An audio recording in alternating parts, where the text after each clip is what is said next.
Let's talk about function now. Before starting पुराने ही example को थोड़ा सा हम लोग डिफरेंट तरीके से देखते हैं। हमने क्या किया, एक आदमी कार के साथ 100 किलोमीटर मार्ग पे एंटर किया था हाईवे पे, और 150 किलोमीटर मार्ग पे वो बाहर निकला। तो मैं क्या बोल रहा हूँ कि t=0 में मान लेते हैं इंस्टेंट t=0, मैंने स्टॉप वॉच शुरू किया जब उसने एंट्री लिया, and somehow by some mechanism I am measuring the distance traveled by the man on the highway. I can say distance traveled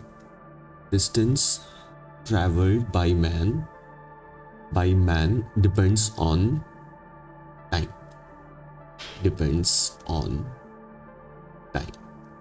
और इसी बात को लिखने के लिए मैथमेटिकल टर्म में हम लोग मैथमेटिकल टर्म में जब लिखेंगे तो फंक्शंस के और भी कुछ बातों का मुझे ध्यान रखना पड़ेगा, जिनको मैं अभी के लिए स्किप कर रहा हूं, बिकॉज हम सिर्फ फंक्शन का बेसिक आइडिया चाहते हैं। रिलेशंस और फंक्शंस और एक्चुअल डेफिनेशन की तरफ नहीं जा रहा हूं, I am just giving you the rough idea of the function. तो मैं यहाँ पे अगर डिस्टेंस ट्रैवल को x बोलता हूँ और टाइम को t बोलता हूँ, तो मैं एक बात लिख रहा हूँ x = ft। इसको लिखने का मतलब हुआ इसको मैं कैसे पढ़ूंगा, इसको मैं पढ़ूंगा x is a function of time। x is a function of time।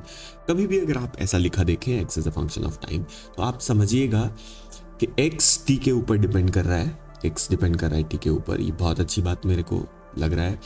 t जो है यहाँ पे एक वेरिएबल है जिसका नाम मैं बहुत बार मैं इसको इंडिपेंडेंट वेरिएबल कहने लगता हूँ, और x को मैं बोलने लगता हूँ dependent variable, because distance travelled आदमी का जो है वो डिपेंड करेगा किसके ऊपर, कि कितना समय उसको चलते हुए हो गया है हाईवे के ऊपर। x is a dependent variable, t is independent variable, and I can write x = ft। इसको पढ़ने का तरीका हुआ x is a function of time, और इसका मीनिंग होगा, इसको समझने का ये है कि distance traveled by the man depends on time।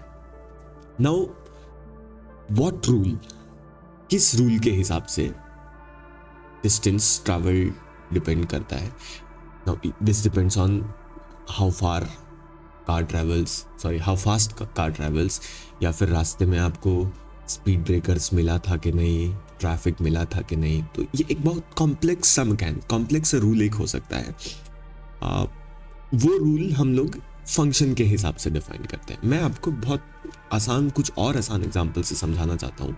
आसान एग्जांपल से मैं ऐसे समझा सकता हूँ कि फंक्शन की बात ही अगर मुझे लिखनी है तो मैं यहाँ पे एक स्क्वायर बनाता हूँ, और इस स्क्वायर की साइड को मैं a लिख देता हूँ। This is a square and side of square is a। तो I can say area is a function of side of square. Area is a function of side of square. Obviously area of square depends on the side of square. And क्या rule है यहाँ पे, इस case में बहुत आसान rule मैं define कर सकता हूँ। जो भी fa है, this fa is equal to a square। fa equals a square। fa आपको क्या एक रूल बता रहा है। इसके अलावा आप बहुत सारे डिफरेंट एग्जांपल समझ सकते हैं। Similarly you can write volume of a cube, volume of cube. तो कोई भी एक क्यूब में अज्यूम करता हूँ जिसकी साइड a है, उसका वॉल्यूम भी साइड का फंक्शन होगा, and I can write volume is equal to a cube. Okay,